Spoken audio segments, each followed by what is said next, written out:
Bonjour chers élèves, j'espère que vous êtes bien.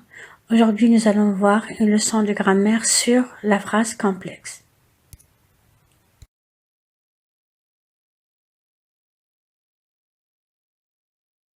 Les objectifs de la leçon, c'est de savoir distinguer une phrase simple d'une phrase complexe et reconnaître les différents types de propositions. Pour savoir si une phrase est simple ou complexe, il faut d'abord savoir identifier le verbe. Alors, dans une phrase simple, on a seulement un verbe qui est conjugué. Donc, on a une proposition. Un verbe conjugué, ça veut dire une proposition. Dans une phrase complexe, on peut avoir deux ou plus de verbes conjugués, c'est-à-dire on a deux ou plus propositions. Phrase simple ou complexe.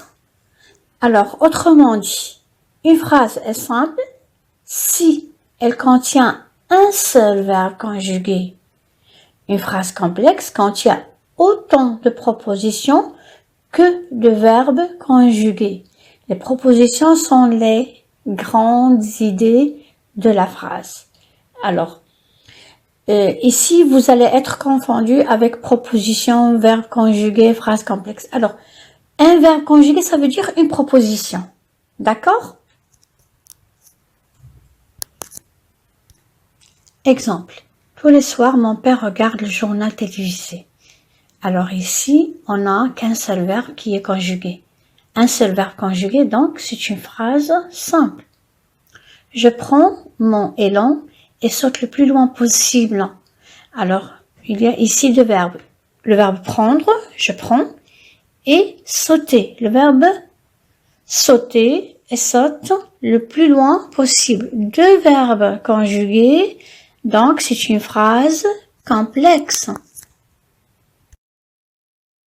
Nous allons voir maintenant le premier type de la phrase complexe, la juxtaposition. Elle consiste à placer les propositions l'une à la suite de l'autre en utilisant seulement un signe de ponctuation, la virgule, le point-virgule, les deux points, etc. Je suis venu, j'ai assisté, je pars. Alors, il y a la première proposition et une deuxième et une troisième. Et comme vous voyez, chaque proposition contient un verbe conjugué. Et les propositions sont reliées par des virgules, par des signes de ponctuation. Pas de mots de liaison ici. D'accord?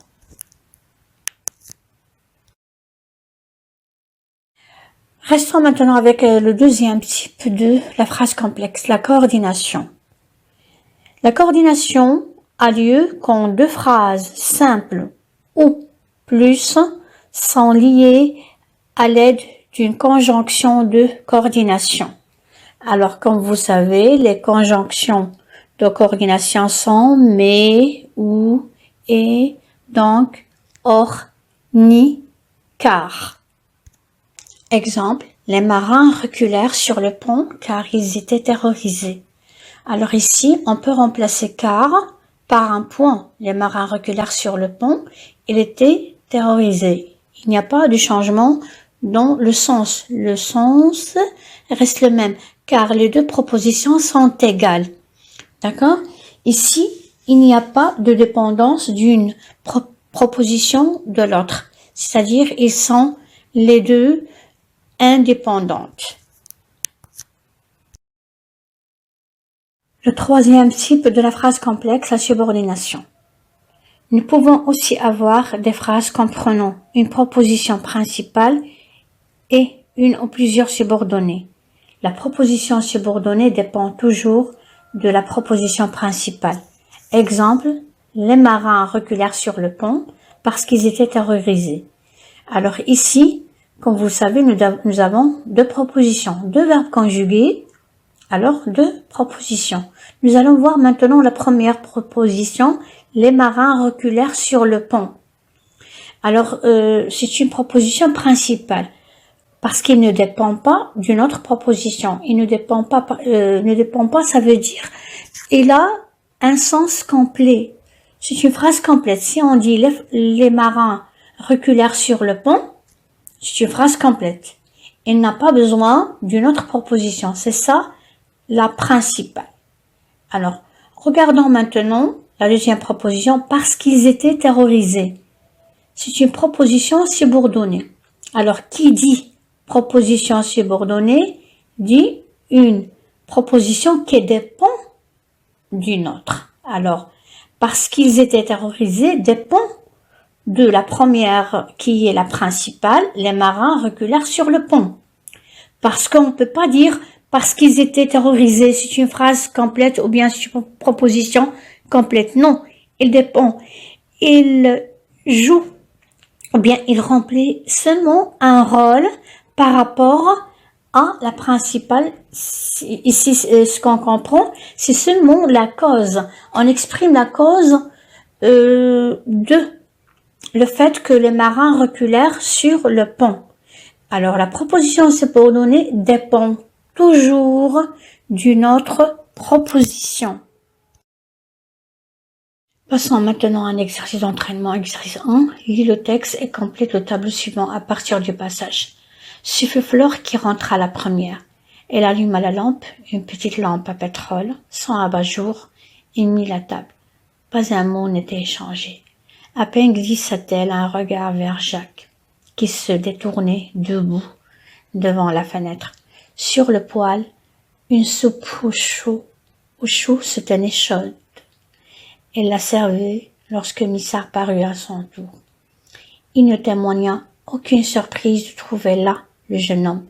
Peut-être l'avait-il vu arriver, mais il ne le questionna pas, sans curiosité. Alors ce passage, elle est extrait de La bête humaine de l'écrivain Émile Zola. Émile Zola, c'est un écrivain très réputé.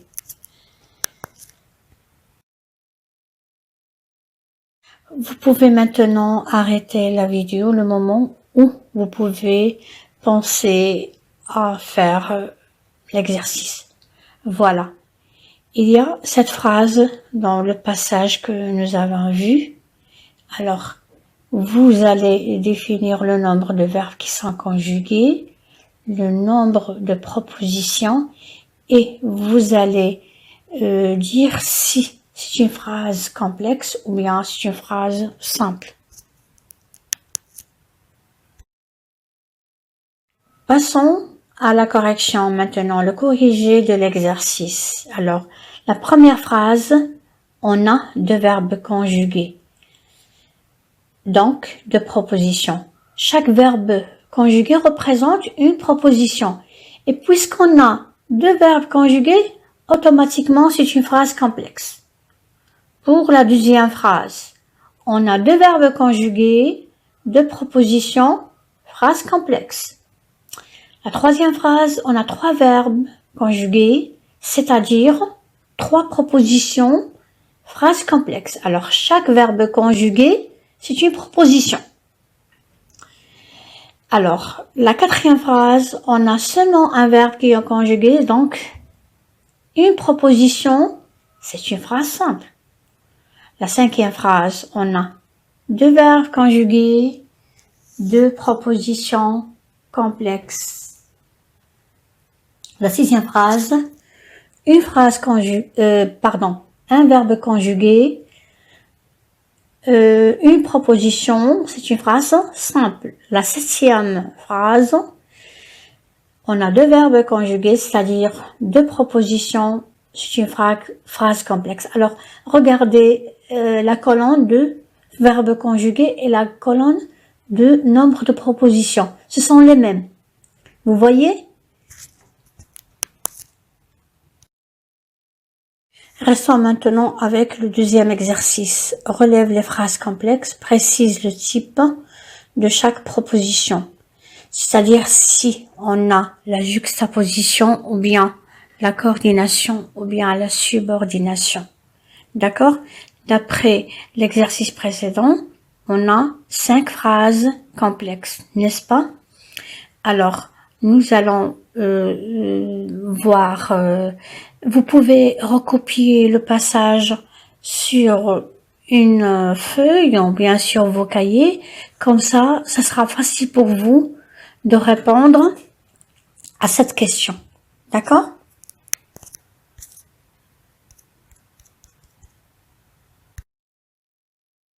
Passons à la correction maintenant. Phrases complexes et types de propositions. Ce fut Flore qui rentra la première. Alors ici, le verbe conjugué fut rentra, donc c'est une phrase complexe bien sûr. Ici qui rentra la première.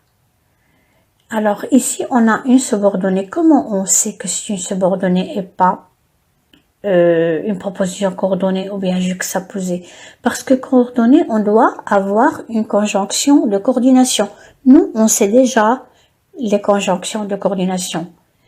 Ou bien, juxtaposée, on doit voir la ponctuation, la virgule, le point-virgule, ou bien les deux points, etc. Ici, on n'a ni ponctuation, ni conjonction de coordination. Donc, c'est une subordonnée.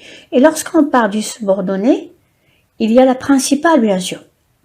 Alors, si feu Flore, c'est la principale qui rentra, c'est la subordonnée. Il allume à la lampe une petite lampe à pétrole, son abat-jour et mit à table. On a ici et, c'est une conjonction de coordination, donc on a deux propositions coordonnées par et. Pas un mot n'était échangé, à peine glissa-t-elle un regard vers Jacques, qui se détournait debout devant la fenêtre. Alors ici, trois verbes. Était échangé, glissa, détourné. Alors ici, il y a trois propositions, n'est-ce pas? Alors les deux propositions sont juxtaposées par la virgule. Et la troisième proposition, c'est une subordonnée, puisqu'on n'a pas la ponctuation, puisqu'on n'a pas la conjonction de coordination, donc c'est une subordonnée qui dépend de l'autre phrase qui est coordonnée. D'accord? Ou bien de la proposition qui est coordonnée. La quatrième phrase, elle la servait lorsque Misard parut à son tour. Alors ici, on a et elle la servait lorsque Misard parut à son tour. Lorsque Misard parut, c'est la subordonnée, puisqu'il n'y a pas la juxtaposition, la coordination, c'est la subordination. Et la servait, c'est la principale. Lorsque Misard parut à son tour, c'est la subordonnée. On passe à la cinquième phrase. Peut-être l'avait-il vu arriver, mais il ne le questionna pas sans curiosité. Alors ici, il y a mais. C'est une conjonction de coordination, donc les propositions sont coordonnées. J'espère que l'exercice a clarifié tous les points difficiles qui étaient qui étaient un peu vagues pour vous. À la fin, je vous remercie pour votre attention. S'il vous plaît, vous allez apprendre la rubrique retenir, les pages 174-175 du manuel. Et comme devoir, vous allez faire l'exercice numéro 5, page 175 du manuel. Au revoir et à la prochaine.